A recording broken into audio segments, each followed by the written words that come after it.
2 धावा आणि यानंतरच्या चेंडूवरती असणाऱ्या फ्री हिट म्हणजे तब्बल धावा संख्या धावफलकावरती आली आहे 21 धावा।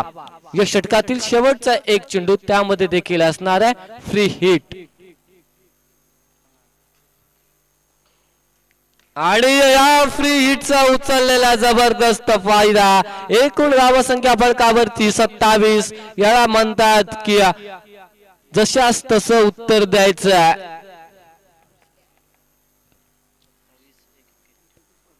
नक्कीच tit for tat action pay reaction ती घेतली आहे डेरवली संघाच्या फलंदाजांना।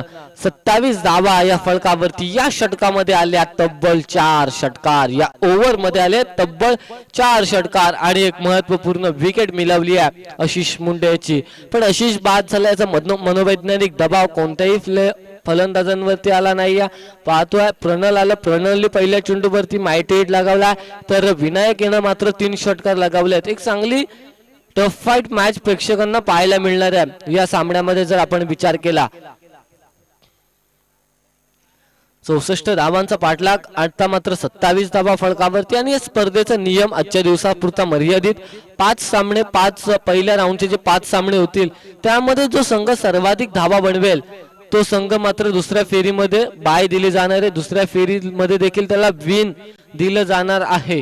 तर हे अतिशय स्पर्धेचा चांगला नियम म्हणजे तुमच्यामध्ये फलंदाजांची क्षमता गुणवत्ता दाखवा आणि दुसरी फेरी देखील तुम्ही जिंका असं स्पर्धेमध्ये या आव्हान असणाऱ्या आयोजकांच्या वतीनं। पण यावेळेस 27 धावा फलकावरती आहेत। आता मात्र एक असा गोलंदाज शोधावा लागणार आहे मोरबे संघाच्या संघनायकाला की जो कमबॅक करून देऊ शकतो, जो या सामन्यामध्ये पूर्णपणे वापस आणू शकतो। गणेश डावखुरे आताचा फलंदाज आणि असे चेंडू टाकणं गरजेचं आहे।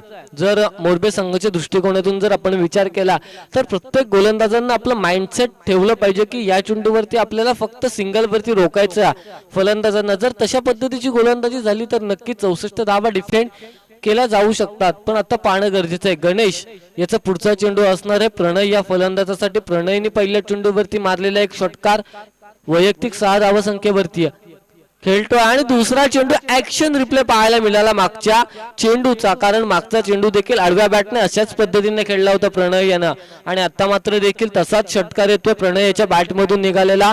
या षटकारानं तब्बल 5वा षटकार या सत्रातील येतोय। 7 चेंडूंमध्ये 5 षटकार मारण्यामध्ये यश आलंय या दोन्ही फलंदाजांना आणि या 5 षटकारानं एकूण धावसंख्येचा जर विचार केला धावफलकावरती लागली जाते 34 धावा या धावफलकावरती लागल्या गेल्यात।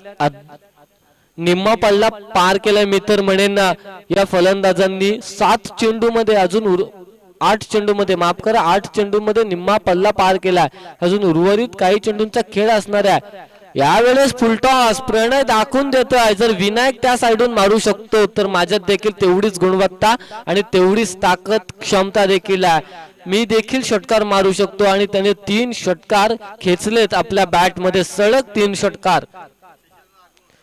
नक्कीच एकच वादा शशिकांत दादा आम्ही नेहमी म्हणतो सामाजिक धार्मिक कोणत्याही प्रकारचं क्रीडा क्षेत्रातील काम असू दे त्यांची वर्णी उपस्थिती आणि योगदान त्या स्पर्धेसाठी त्या कार्यक्रमासाठी नेहमी राखतात ते आमचे एकच वादा शशिकांत दादा। त्यांचं इथे आगमन होणार आहे थोड्याच वेळात आणि हा मात्र 4था षटकार षटकारांचा पाऊस पडला गेलाय प्रणय याच्या बॅट मधून आपण पाहतोय, कारण प्रत्येक चेंडू सीमा पार आणि फक्त सीमा पारच धाडायचा या फलंदाजाला आणि ती मनसुबा घेऊन मात्र मैदानामध्ये उतरला आणि त्या मनसुबेवर ती मात्र पूर्णपणे खरा उतरला हा फलंदाज प्रणय, कारण 4 चेंडू आणि 4 षटकार ठोकलेत या फलंदाजांना। जर त्याची वैयक्तिक खेळी आपण पाहिली 4 चेंडू आणि 4 षटकार। पुन्हा एकदा गणेश तयार आहे आणि हा 5वा षटकार जातोय की नाही हे पाहणं गरजेचं आहे आणि हा 5वा षटकार प्रयत्नांची पराकाष्ठा देखील मोरबे संघाच्या क्षेत्ररक्षकांकडून केली जाते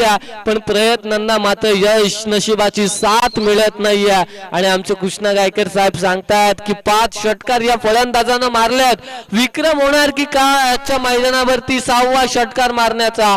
सलग 5 षटकार धावफलकावरती 52 धावा धावफलकावरती लागल्या गेल्यात। अतिशय चांगली धावसंख्या उभारली आहे। आता मात्र 6वा षटकार या फलंदाजाच्या बॅट मधून येणार की नाही आणि हा चेंडू मात्र षटकारासाठी होता। नक्कीच हा चेंडू त्याला कोसेल 5 षटकार मारले असले तरी हा चेंडू मात्र त्याला नक्कीच त्याच्या मनाला कुठेतरी टोचेल, कारण हा चेंडू मात्र लॉलीपॉप षटकारासाठी होता आणि जर षटकार मारला असता तर ती नक्कीच 56 रन 56 धावा धावपळकावरती झाल्यात आणि एक आयुष्यभराची एक इनिंग, आयुष्यभराची जी पारी आपल्या संघासाठी आपलं वैयक्तिक स्वतः